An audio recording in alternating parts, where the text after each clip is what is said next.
एक पिता अपनी 10 वर्षीय बेटी मीना से बहुत प्रेम करता था। ऑफिस से लौटते समय वह रोज उसके लिए तरह तरह के खिलौने और खाने पीने की चीजें लाता था। बेटी भी अपने पिता से बहुत लगाव रखती थी। दिन अच्छे बीत रहे थे कि अचानक एक दिन मीना को बहुत तेजी से सर में दर्द हुआ।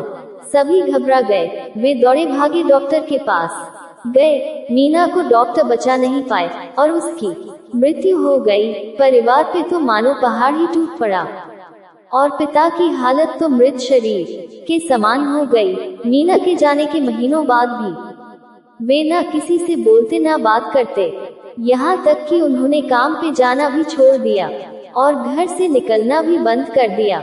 घर के लोग उनको समझाते पर उनके मुख पर एक ही शब्द रहता, मीना। एक दिन ऐसे ही सोचते सोचते उनकी आंख लग गई और उन्हें एक स्वप्न आया।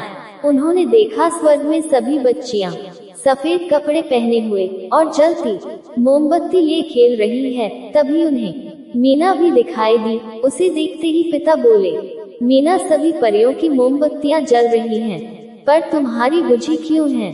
मीना बोली, पापा, मैं तो बार बार मोमबत्ती जलाती हूँ, पर आप इतना रोते हो कि आपके आंसुओं से मेरी मोमबत्ती बुझ जाती है। ये सुनते ही पिता की नींद खुल गई। उन्हें अपनी गलती का एहसास हो गया।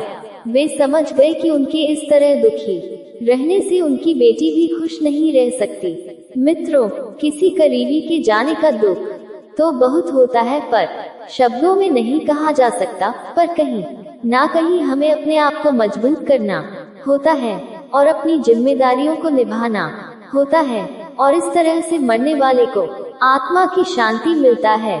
इसमें कोई संदेह नहीं कि जो हमसे प्रेम करते हैं वे हमें खुशी देखना चाहते हैं। अपने जाने के बाद भी